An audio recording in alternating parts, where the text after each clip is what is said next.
The placement of a nasogastric tube is indicated for short-term gastric feeding for a maximum of 6 to 8 weeks and can be used for stomach decompression.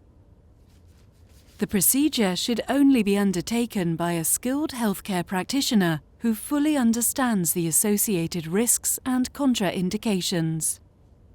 Nasogastric tubes should not be used in patients with delayed gastric emptying and/or with increased risk of aspiration. Amongst the contraindications to nasogastric tube insertion are injuries or bleeding in the esophagus or upper gastrointestinal tract, if the patient has a head or neck injury. Feeding via the tube should not take place if the patient has paralytic or mechanical ileus, an acute abdominal condition, or suffers from intestinal absorption failure. This list is not exhaustive, hence the need for a skilled healthcare practitioner to make the decision for using a nasogastric tube.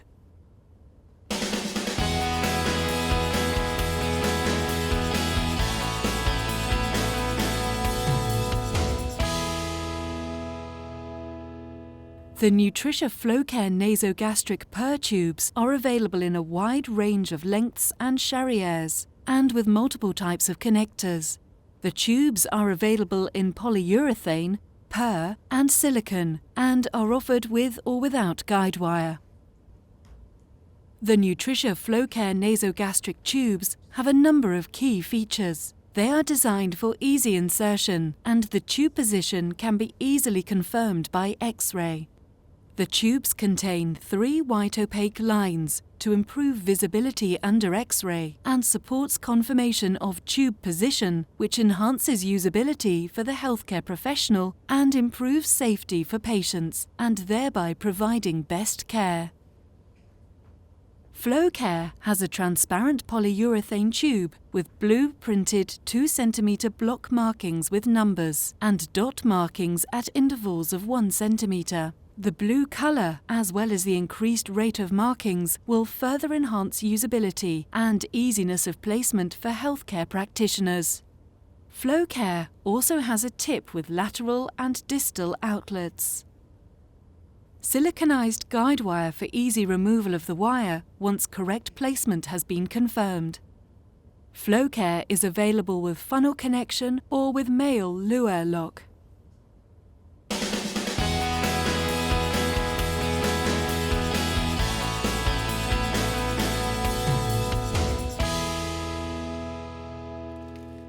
Prepare the following materials required for placement of the nasogastric tube, ensuring that expiry dates are current and that packaging is intact before use. Nutricia Flocare nasogastric tube. Hypoallergenic tape. 50 ml enteral feeding syringe. A small container with water to moisten the tip of the tube. It is important not to lubricate the inner lumen or guide wire at this stage of the procedure. A glass of water if the patient has a safe swallow and is not nil by mouth. Tape or a marker to mark the correct placement of the tube if your local policy requires that you do this. A paper handkerchief and a small towel. pH indication strips, which are CE marked, correctly stored, in date, and license for testing the acidity of human gastric aspiration. Disposable surgical latex-free gloves, hand sanitizer or antibacterial soap, and a disposable apron.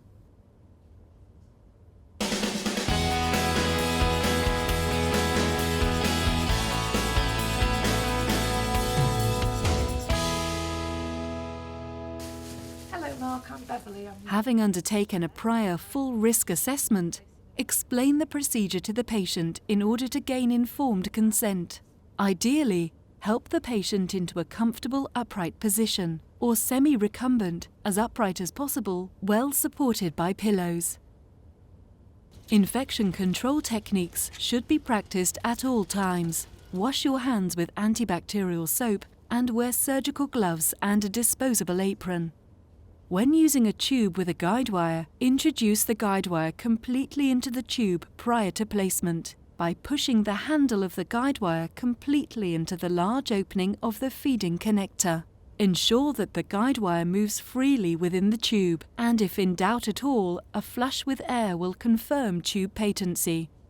Never use water to flush at this stage. In order to gain an indication of how much tube will need to be inserted, take a neck measurement. This is from the nose to the earlobe and then to the xiphisternum. While some practice may be to mark the tube at this point, it is not advised, as the tube may need to be inserted further, and for some tubes marking is not possible, but you must record the centimetre marking length. Ask the patient to sit with their head facing forward and explain to them that they can use a stop hand signal at any time to halt the procedure. Okay, so if you could copy me, so I know that how, yes, okay.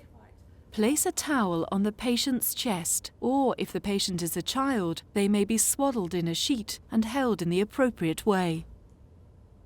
Ask the patient to blow their nose. Use alternate nostrils each time the tube is changed, unless there are any contraindications, or the patient expresses a specific preference, or choose the nostril through which the patient breathes most easily.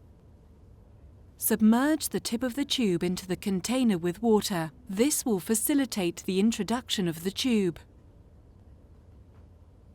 Gently introduce the tube into the chosen nostril. Okay, are you ready for this? Slowly advance the tube and ask the patient to swallow by drinking small sips of water, providing that the patient is not nil by mouth and it has been confirmed that it is safe to swallow fluid. Push the tube gently, never force it, and avoid inadvertent tube placement in the trachea. Stop at any point if there is any resistance or the patient becomes distressed. Be mindful of how many attempts are permitted within your local protocol. Introduce the tube further until the next measurement indicator is at the nostril. When using a tube with a guide wire, confirmation of gastric placement by pH measurement must be obtained before lubrication and removal of the guide wire. After placement of the tube, the position must be confirmed by pH testing, with the achievement of a pH value between 1 and 5.5. Best practice requires that if the pH value is between 5 and 5.5, a second competent person must independently verify this value before any liquid is administered into the tube. Tape the tube to the side of the face, just beside the nose, and if possible, place a hydrocolloid dressing on this area of skin first, taping the tube to the dressing rather than directly onto the skin. This reduces pressure on the nose and maximizes patient comfort and compliance. Note the external visible tube centimetre length markings at the exit point of the nostril. The tube can now be marked at the nostril in order to determine what length of tube was inserted. Whilst an X-ray may be used in acute settings to further confirm placement, it must never be used as the only test. Now that the tube is secured and correct placement is affirmed, inject a volume of water into the tube as directed by the managing healthcare professional. This must not exceed 50 millilitres of water, ensuring that only a specifically designed enteral syringe is used for this procedure. This will avoid acidification and coagulation of tube feed, and as a consequence will avoid tube obstruction. Never use syringes smaller than 20 millilitres, as they might provide too much pressure in the tube and may cause the tube to rupture. Enteral syringes are the only syringe type recommended for this use. The guide wire may now be removed following confirmation of correct placement. The guide wire must never be reinserted into the tube.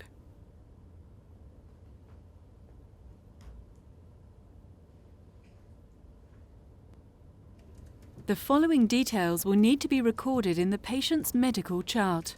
The practitioner's name, pH value of gastric aspirate, the tube brand name, size, Charrier, and expiry date, the batch and lot number, the next measurement, external tube length, which nostril was used, and the number of insertion attempts. If tube location was confirmed by X-ray. If a second competent person verified the pH value, their name should also be recorded.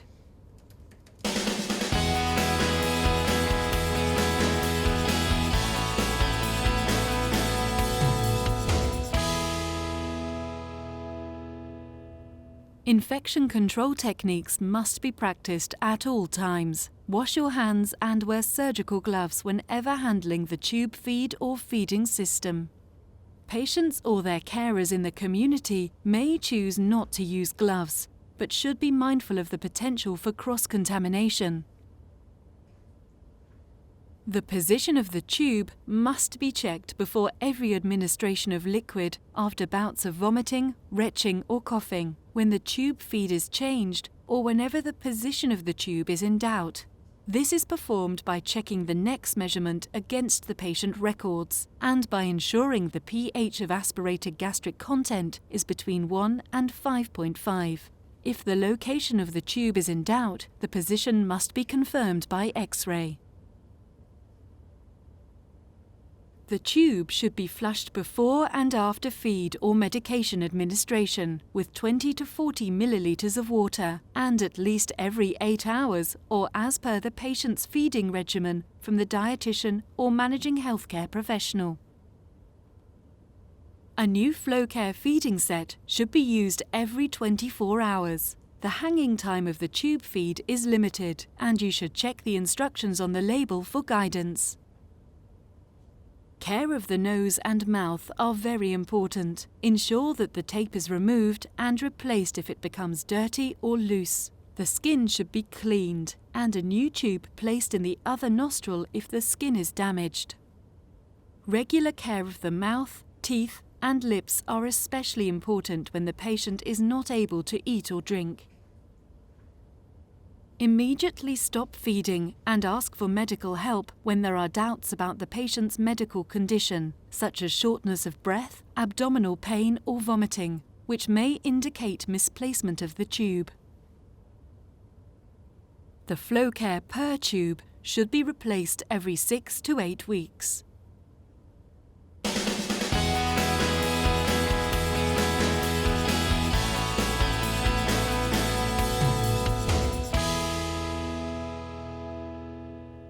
If the nasogastric tube does get blocked and you cannot confirm its position by gastric aspirate, do not flush it with air or water or use it in any way, and report this to the managing healthcare professional, as the position of the tube cannot be confirmed and may be misplaced in the lungs. Do not use excessive pressure when using the tube in order to prevent tube rupture. Replacement of the tube will be necessary when a tube becomes blocked. Never reinsert a guide wire during placement or while the tube is in situ. Also, never reinsert a guide wire to clear the blockage, as this may cause perforation of the gastrointestinal tract. The Nutricia Per and Per Soft nasogastric tubes are offered in a wide range of Charriere sizes and lengths, to enable healthcare professionals to place nasogastric tubes with enhanced safety and comfort, further enabling patient well-being.